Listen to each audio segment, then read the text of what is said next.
자, 대장동 관련해 가지고 오늘 압수수색이 성남시에 들어갔다고 속보가 나오고 있습니다. 그래서 대장동 인허가 자료를 확보하는 것이 압수수색의 목적이었다는 거예요. 아침에 9시부터 압수수색이 진행이 되었고 도시주택국 문화도시사업단 등이 대상이고 이제 검찰이 이재명에 대해서 조사를 본격적으로 시작했다. 이렇게 말을 하고 있습니다. 자, 그래서 압수수색 대상이 교육문화체육국, 정보통신과 앞서 말한 2개 해서 한 4개 정도가 되는 것 같고요. 도시계획과 공공주택 인허가를 담당하는 도시주택국을 대상으로 개발사업 전반과 관련한 자료 확보에 나선 걸로 보인다. 그리고 이 문화도시사업단은 도시개발사업 업무를 맡고 있는데 그 밑에 균형발전과가 대장동 개발 인허가를 다 담당했다 하고 교육문화체육국 내 문화예술과는 대장동 사업 부진에 문화재 발굴 협의가 오고 간 부분이다. 이거는 곽상도하고 관련 있다고 이야기가 전해지고 있습니다.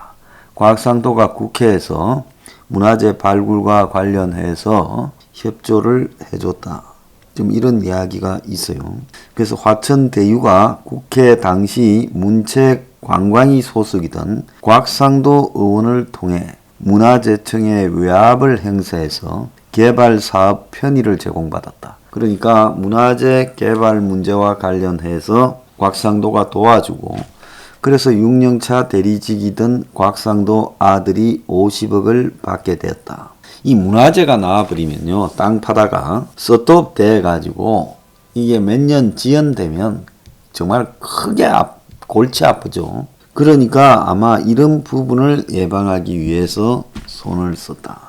또 검찰은 정보통신과에서는 당시 직원들 간의 이메일과 전자결제 자료 등을 제출받고 있다. 그래서 확보한 자료를 가지고 직원들을 불러 조사할 거다. 자, 그런데 성남시 이렇게 압수수색했으면 결국 핵심은 시장 이재명에 대한 조사가 핵심이라는 겁니다.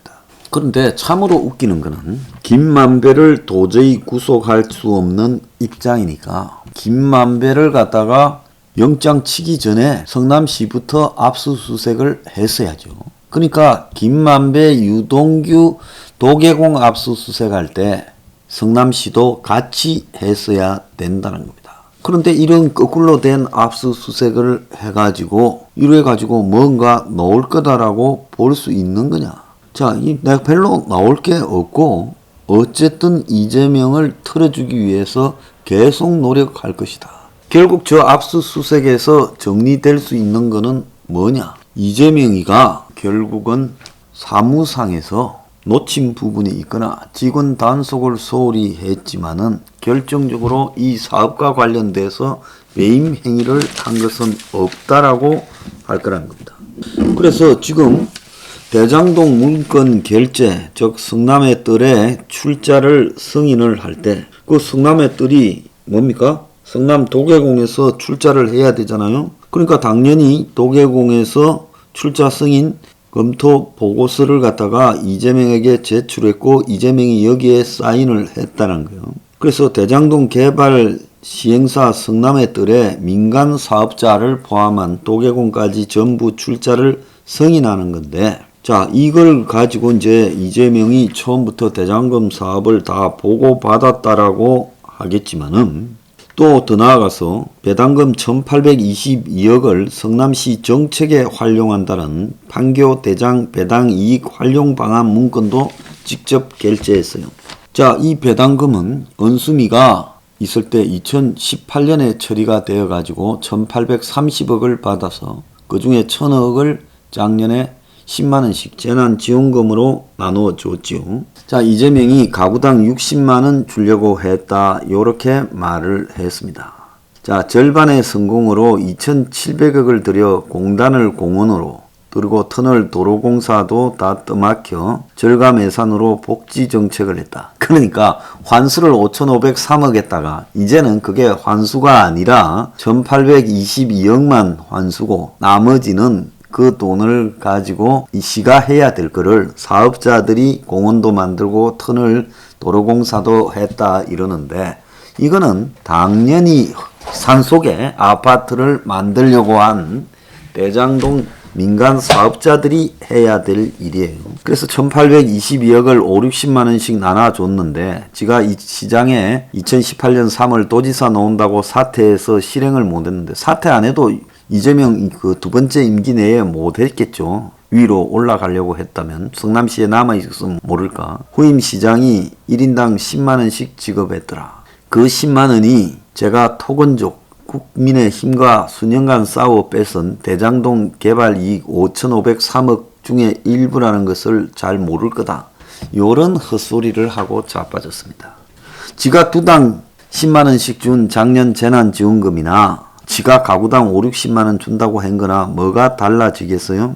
자, 이자가 이 공익환수했다라는 게 자꾸 입만 열면 5,503억인데 사실은 그것이 1,822억에 불과했다는 거고, 이재명은 이 1,822억에 대해서 대한일원 A10 블록 1,200세대에 대해서 임대주택 짓도록 매입을 한다. 이게 제가 좀 설명을 할 필요가 있는데요. 간단히요. 실제로 돈을 주고 매입하는 게 아니라 성남시가 조성해놓은 땅을 거기에 임대주택을 짓게 되면 이제 그 사실상 임대주택 짓는 부지로 나가는 거죠.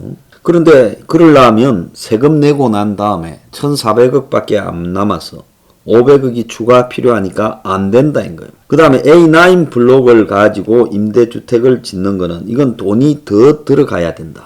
그래서 결국은 팔자. 임대주택 용지를 미매입하자. 그래서 팔아서 그 배당 이익을 성남 정책에 활용하자.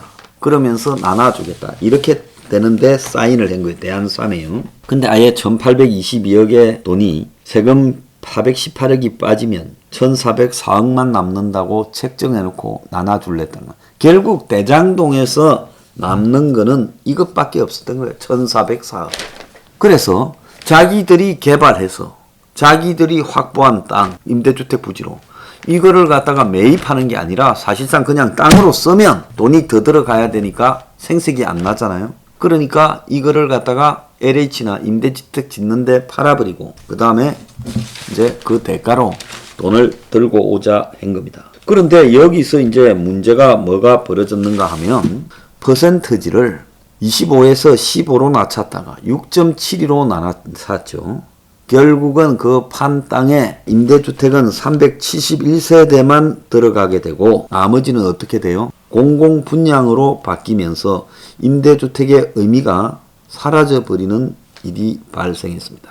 그래서 이재명은 이 땅을 팔아먹기 위해서 임대주택을 확 줄여버렸어요. 원래는 1421채가 짓게 돼 있는데 371세대만 남고 나머지는 공공분양이 돼버린 겁니다. 자, 그런데 이 대장동 사건을 지금 이 정권이 뒤늦게 압수수색을 한다고 나섰지만 성남시를요. 이 부분과 관련해서 엊그제도 제가 소개해드린 광주지검 순천지청장을 지냈던 김종민 변호사는 수사의 핵심 중에 하나는 공영개발로 추진되다가 민영개발로 돌았고 최종적으로는 민영공용 방식으로 결정된 경위를 파악하는 건데 성남 대장동 개발 비리 사건 검찰 수사가 시작된 20일이 지나도록 성남시청을 압수수색하지 않고 있는 이유는 이해하기 어렵다. 검사 20년 동안 수많은 수사를 하거나 지켜봤지만 한 번도 보지 못한 희한한 풍경이다라고 말을 했습니다. 자, 지금 덮으려고 해도 덮을 수 없는 사건을 가지고 이렇게 지금 이 정권이 애를 쓰고 있어요. 그런데 벌써 슬슬 정권이 퍼뜨리는 말이 이재명에 대한 배임 수사가 만만치 않을 거다. 검찰이 구속기간 만료, 즉 20일이 다가오는 유동규가 들어간 지 20일이 다가오는 유동규를 상대로 아직도 이재명 관련 의혹을 조사하지 않았고 유는 모든 것을 부인하고 있고 자 이제사 압수수색이 이루어졌는데 이미 광범위한 증거인멸이 이루어졌을 거다.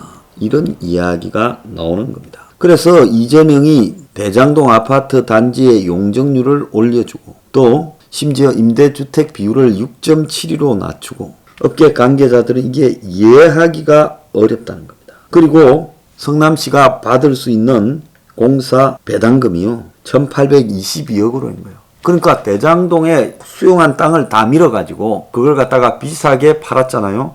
280만원에 사서 한 70만원 공사해서 그걸 갖다가 1936만원에 1250만원에 화천 떼우면서 좀 싸게 줬죠. 이렇게 팔면서 들어온 돈을 배당금으로 받는데 그것이 1822억에 되도록 했는데 이것도 그냥 받은 게 아니라 자기들이 그 임대주택 부지를 처음부터 쓸 생각이 없었으면서 마치 A9이나 A10 블록에다가 직접 임대주택을 할까 하다가 돈이 모자란다 하면서 이거는 임대주택 부지로 딴 데다가 팔고 우리는 그걸 현금으로 받아오자 이렇게 결정한 거죠. 그런데 그걸 누가 사겠습니까? 그러니까 팔라 하면 공공분양으로 바꿔준 거죠. 그래서 임대주택이 371채만 남은 거고요. 그래서 2015년 5월에 도계공이 작성했던 사업협약 문서에 초과이익 환수 조항이 있었지만 7시간 만에 삭제되었다. 이렇게 지금 말을 하는 겁니다. 자, 오늘 보면 대장동 원주민들이 왜 민관 개발을 하냐고 항의를 하고 하니까 그 원주민 녹취록 속에 유동규가 뭐라 했는가 하면 그 원주민을 만나서요. 민간 합동 개발해야 된다고 주장하며 시장님이 만약에 관이 들어가 직접 개발하지 않고 민간인이 했을 때는 주민들이 손해보는 리스크가 발생한다. 법적인 권리관계를 살펴보면 어려움이 많다. 이렇게 생각하고 있다 하면서 시장님도 여러분을 도와주려 하니까 이해를 해야 된다. 그렇지 않으면 내가 여기 와서 설명을 하지 못한다고 말을 했습니다. 자, 성남 도계공이 이사회에서 지금 성남의 뜰을 가지고 사업 협약을 체결하려니까 거기서 이제 도계공 이사회 의결을 거쳐야 되죠. 이사회에서 대외비라는 이유로 사업 협약을 이사회 자리에서 처음 공개한 거야. 그 전까지 어디에도 내놓지 않고 숨겨놓고 있다가. 그래서 당시 2015년 5월 29일 날 처음 본 이 협약을 가지고 시비 걸기도 어려웠겠지만 사업 협약에 대한 법률 자문조차 없었다는 거예요. 그래서 다른 사람들은 그 수기로 다 찬성하려 했는데 이사들이 이 자리에서 검토하기가 어렵다. 충분히 판단할 수 있게 배려를 해야 되는 게 아니냐 하고 이사회 의장도 수천억이 왔다 갔다 하는데 이 서류 하나 가지고 한다면 이사회 존재 이유가 없지 않느냐. 민간 사업자에게 부당한 이익이 돌아가는 거 아니냐 하니 당시 유동규의 쫄병 김문기가 중요한 건 성남시의 확정 이익이라고 계속 말했다는 거예요. 이사들이 절차상 문제가 있다고 지적했지만 중요한 사업이 지연되고 신속한 의결이 필요하다라는 성남 도계공 요청으로 결국 원안대로 통과됐다는 거예요. 사업협약을 토대로 작성된 주주협약과 정가는 공사 수익에 영향을 미칠 수 있는 내용인데도 이사의 결의 없이 그냥 포괄적 위임을 해줘버리고 서면 의결로 됐다는 겁니다. 자, 대장동 초기 사업자들이나 원주민들은 이재명이 성남시장 되면 LH 배제가 1호 사업이다. 선거 전에는 민간 추진 요구를 집회 격려까지 해놓고 이재명이 LH 빼준다고 했지 민영아 말한 적 없다고 말을 바꾸었다. 이렇게 말을 하는 겁니다. 자, 이재명. 자, 요리조리 여기서 빠져나가겠지만 결국은 심판을 받게 될 거다. 제가 분명히 봅니다. 그래서 그 심판은 어떻게 받게 되느냐. 검찰이 어떤 결론을 내도 국민이 수용하기 어려울 거고 유일한 해법인 특검을 외면하게 될 거고 결국 이 부분의 논란 속에서 대통령을 뽑게 될 거다. 이재명은 여당 후보로 그렇게 가게 될 거다.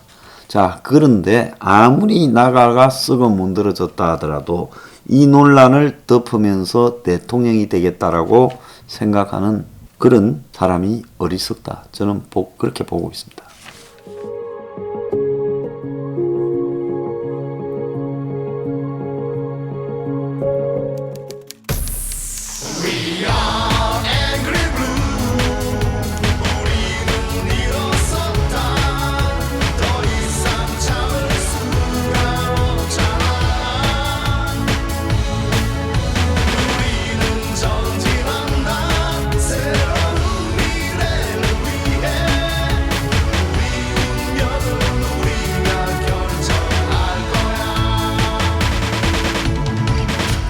동지